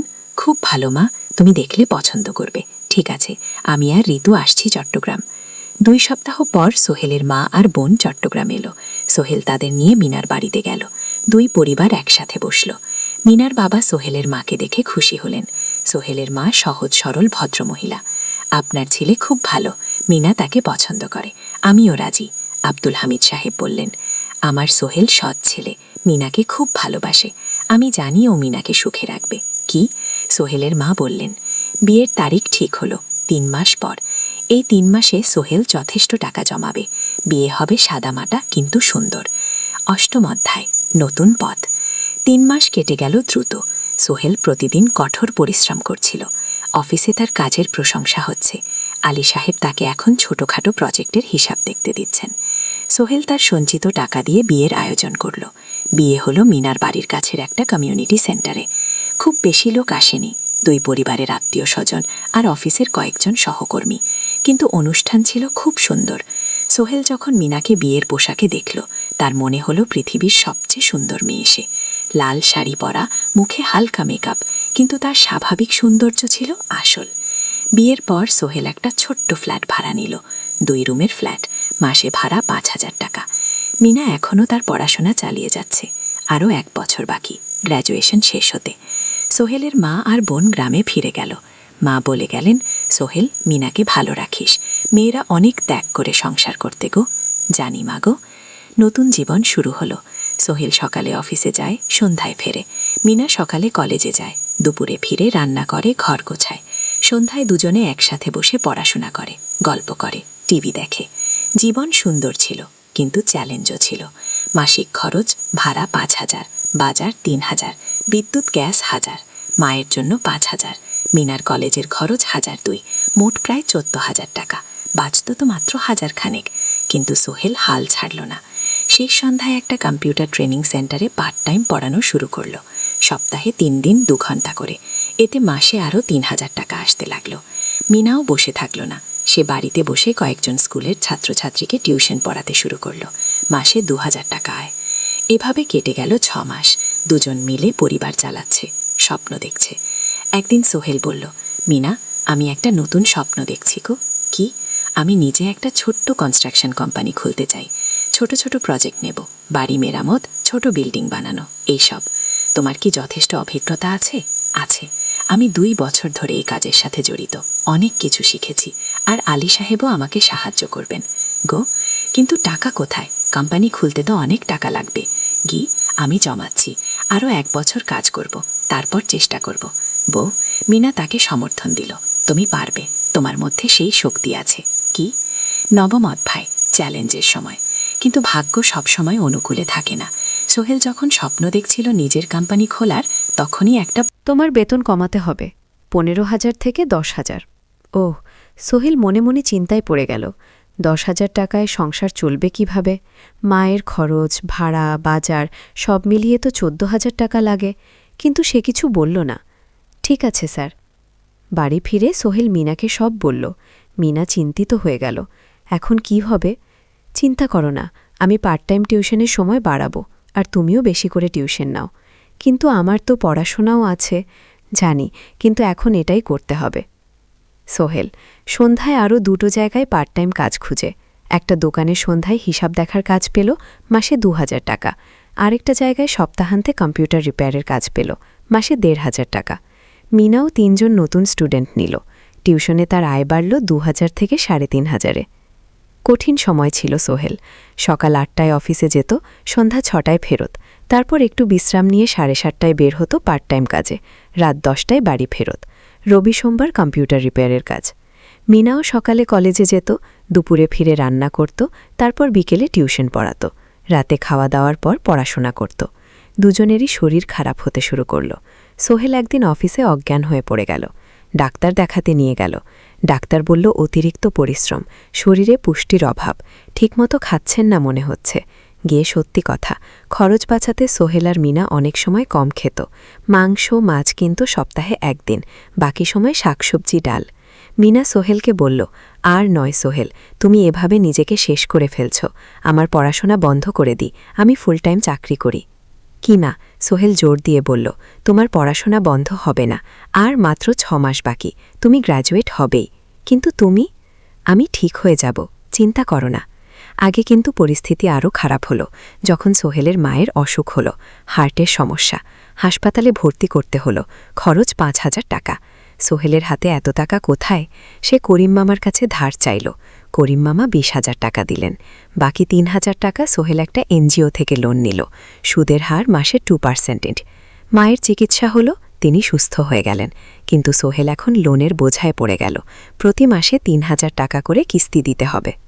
সেই রাতে সোহেল আর মিলা বিছানায় শুয়ে কথা বলছিল। সোহেল বলল, মিনা, আমি মনে হয় ভুল করেছি, শহরে এসে বিয়ে করে তোমাকে কষ্টে ফেলেছি। মিনা তার হাত ধরল। না সোহেল, তুমি ভুল করনি। জীবনে এরকম খারাপ সময় আসে, কিন্তু এটা কাটিয়ে ওঠাই হলো আসল শক্তি। আমরা একসাথে আছি, একসাথে থাকব, সব কিছু ঠিক হয়ে যাবে। মিনার কথায় সোহেল একটি সাহস পেল। হ্যাঁ, হাল ছাড়া যাবে না। 10ম অধ্যায়, আলোর দিকে। 3 মাস পর পরিস্থিতি একটু ভালো হতে শুরু করল। আলী সাহেবের কোম্পানি একটা নতুন প্রজেক্ট পেল, একটা স্কুল বিল্ডিং বানানোর কাজ। কোম্পানি আবার স্থিতিশীল হতে শুরু করল। আলী সাহেব সোহেলকে ডেকে বললেন, সোহেল, আমি তোমার কঠোর পরিশ্রম দেখেছি। খারাপ সময়েও তুমি কোম্পানি ছেড়ে যাওনি। আমি কৃতজ্ঞ। আজ থেকে তোমার বেতন আবার 15,000 টাকা। সোহেল খুশি হয়ে গেল। ধন্যবাদ স্যার। ও, মিনাও গ্র্যাজুয়েশন শেষ করল, ভালো ফলাফল করল। সে এখন চাকরি খুঁজছে। একদিন মিনা একটা প্রাইভেট স্কুলে শিক্ষিকার ইন্টারভিউ দিতে গেল। ইন্টারভিউ ভালো হলো, তাকে নিয়োগ দেওয়া হলো। বেতন 12,000 টাকা। সেদিন সন্ধ্যায় দুজনে মিলে একটা ছোট্ট পার্টি করল। একটা বিরিয়ানি কিনল, কোমল পানীয় কিনল, দুজনে মিলে খেল। আমরা পেরেছি সোহেল, মিনা বলল। হ্যাঁ, আমরা পেরেছি। এখন দুজনের মিলে আয় 27,000 টাকা। খরচ চালানোর পর প্রায় 10,000 টাকা বাঁচে। সোহেল এই টাকা দিয়ে লোন শোধ করতে শুরু করল। পার্ট টাইম কাজগুলো ছেড়ে দিল, শরীরের যত্ন নেওয়া শুরু করল। আরও 6 মাস পরে সোহেলের কাছে একটা বড় সুযোগ এলো। আলী সাহেব একদিন তাকে ডাকলেন, সোহেল, তুমি কি নিজের ব্যবসা করতে চাও? স্যার, আমি তোমাকে একটা ছোট্ট প্রজেক্ট দিতে চাই, একটা 3 তলা বিল্ডিংয়ের কনস্ট্রাকশন। তুমি ম্যানেজ করবে, আমি শুধু সুপারভাইজ করব। লাভের 50% তোমার। সোহেল ভাবল, এটা একটা বড় সুযোগ, কিন্তু ঝুঁকিও আছে। যদি কাজটা ভালোভাবে না হয়? স্যার, আমি চেষ্টা করব, কিন্তু যদি ভুল হয়? ভুল হবে না, আমি তোমার উপর বিশ্বাস রাখছি, তুমি পারবে। সোহেল রাজি হয়ে গেল। এই প্রজেক্ট তার জীবনের টার্নিং পয়েন্ট হতে পারে। 11 অধ্যায়, স্বপ্ন পূরণের পথে। পরের 6 মাস সোহেল খুব কঠোর পরিশ্রম করল। প্রজেক্টটা ম্যানেজ করা সহজ ছিল না। শ্রমিক নিয়োগ, ম্যাটেরিয়াল কেনা, কাজের তদারকি, সময় মতো কাজ শেষ করা, সব দায়িত্ব তার। প্রথম 2 মাস খুব চাপের মধ্যে গেল। একদিন একজন শ্রমিক কাজ করতে গিয়ে আহত হলো। সোহেল তাকে হাসপাতালে নিয়ে গেল, তার চিকিৎসার খরচ দিল। এতে প্রজেক্টের বাজেট একটু বাড়ল, কিন্তু সোহেল জানো এটা করা দরকার। আর একদিন ভুল ম্যাটেরিয়াল ডেলিভারি হলো। সোহেল সেগুলো ফেরত পাঠালো, সঠিক জিনিস আনালো। এতে 3 দিন দেরি হলো, কিন্তু কাজের মান ঠিক রইল। মিনা তাকে সবসময় সাপোর্ট করছিল। সে এখন চাকরিতে স্থিতিশীল, স্কুলের বাচ্চারা তাকে পছন্দ করে, প্রিন্সিপাল তার কাজে খুশি। প্রজেক্ট শেষ হলো 6 মাসে, সময় মতো, বাজেটের মধ্যে। বিল্ডিংয়ের মালিক খুব খুশি হলেন। তিনি আলী সাহেবকে ধন্যবাদ দিলেন। আলী সাহেব বললেন, ধন্যবাদ আমাকে না, এই ছেলেকে দিন। সোহেল পুরো প্রজেক্ট ম্যানেজ করেছে। প্রজেক্ট থেকে মোট লাভ হলো 3 লাখ টাকা। সোহেল পেল 1.5 লাখ টাকা। তার জীবনে এত টাকা এই প্রথম। সে করিম মামার লোন শোধ করল, এনজিওর বাকি লোন শোধ করল। তারপর তার মাকে 5,000 টাকা পাঠালো। মা দিয়ে গ্রামের বাড়িটা একটু মেরামত করালো। বোন ঋতুর জন্য একটা ল্যাপটপ কিনল। বাকি টাকা দিয়ে সোহেল একটা ব্যাংক অ্যাকাউন্টে জমা রাখল, ভবিষ্যতের জন্য। আলী সাহেব সোহেলকে আরও 2টো প্রজেক্ট দিলেন, এবার একটু বড়। সোহেল আত্মবিশ্বাসের সাথে সেগুলো শেষ করল। 2 বছর পরে সোহেল সিদ্ধান্ত নিল, এবার নিজের কোম্পানি খোলার সময় এসেছে। 12 অধ্যায়, নতুন শুরু। তার সব জমানো টাকা দিয়ে একটা ছোট্ট অফিস ভাড়া নিল, 2 রুমের অফিস। একটা রুমে কাজের জায়গা, আরেকটাই ছোট্ট মিটিং রুম। অফিসের সামনে একটা বোর্ড লাগালো, Sohel construction and development. Meena তাকে সাহায্য করছিল। সে অফিসের অ্যাকাউন্টস দেখত। সন্ধ্যায় স্কুল থেকে ফিরে দুজন মিলে একটা টিম। প্রথমেই ছোট ছোট কাজ নিল, বাড়ি মেরামত, দোকান সংস্কার, ছোট বিল্ডিং কনস্ট্রাকশন। কাজের মান ভালো রাখার চেষ্টা করল, সময় মতো শেষ করল, দাম ন্যায্য রাখল। ধীরে ধীরে সোহেলের সুনাম ছড়িয়ে পড়ল। মানুষ তাকে বিশ্বাস করত। তার কাছে নতুন নতুন কাজ আসতে লাগল। প্রথম বছর খুব কষ্ট হলো, কখনো লাভ হতো, কখনো লস। কিন্তু সোহেল থেমে থাকল না। সে শিখতে লাগল ব্যবসা কিভাবে চালাতে হয়। দ্বিতীয় বছরে পরিস্থিতি ভালো হলো। সোহেল এখন 3 জন স্থায়ী কর্মচারী নিয়োগ দিল, একজন ইঞ্জিনিয়ার, একজন সুপারভাইজার, একজন অফিস সহায়ক। তৃতীয় বছরে একটা বড় প্রজেক্ট পেল, একটা স্কুল বিল্ডিং বানানোর কাজ, 5 তলা বিল্ডিং। সোহেল পুরো মনোযোগ দিয়ে কাজটা করল। শ্রমিকদের ভালো বেতন দিল, ভালো ম্যাটেরিয়াল ব্যবহার করল, সময় মতো কাজ শেষ করল। স্কুল কর্তৃপক্ষ খুব খুশি হলেন। তারা সোহেলের কাজের প্রশংসা করলেন। এই প্রজেক্ট থেকে সোহেল প্রায় 5 লাখ টাকা লাভ করল। এই টাকা দিয়ে সে আরও ভালো একটা অফিস নিল, আরও কর্মচারী নিয়োগ দিল। এখন তার কোম্পানিতে 10 জন স্থায়ী কর্মচারী। প্রজেক্ট অনুযায়ী আরও শ্রমিক নিয়োগ দেওয়া হয়। ত্রয়োদশ অধ্যায়, পরিবার। এদিকে সোহেল আর মিনার সংসারেও খুশির খবর এলো। মিনা গর্ভবতী। 9 মাস পর তাদের একটা মেয়ে হলো। নাম রাখো সারা। সারা যখন জন্মালো, সোহেলের মা আর বোন চট্টগ্রামে এলো। মা 1 মাস থেকে গেলেন, মিনাকে সাহায্য করলেন। সোহেল এখন একটা বড় ফ্ল্যাট ভাড়া নিয়েছে, 3 রুমের ফ্ল্যাট। একটা রুমে সোহেল, মিনা, একটাই সারা, আরেকটাই অতিথি রুম। মায়ের জন্য সোহেল সিদ্ধান্ত নিল তাকে চট্টগ্রামে নিয়ে আসবে। গ্রামে একা থাকা ঠিক না, কিন্তু মা রাজি হলেন না। বাবা, আমি গ্রামেই থাকব, এখানে আমার পরিচিত মানুষ আছে। তোর বোনকে নিয়ে যা, ও ঢাকায় পড়ছে, চট্টগ্রামে এনে ভালো কোথাও ভর্তি করিয়ে দেখি। সোহেল তাই করল। ঋতুকে চট্টগ্রাম বিশ্ববিদ্যালয়ে ভর্তি করিয়ে দিল।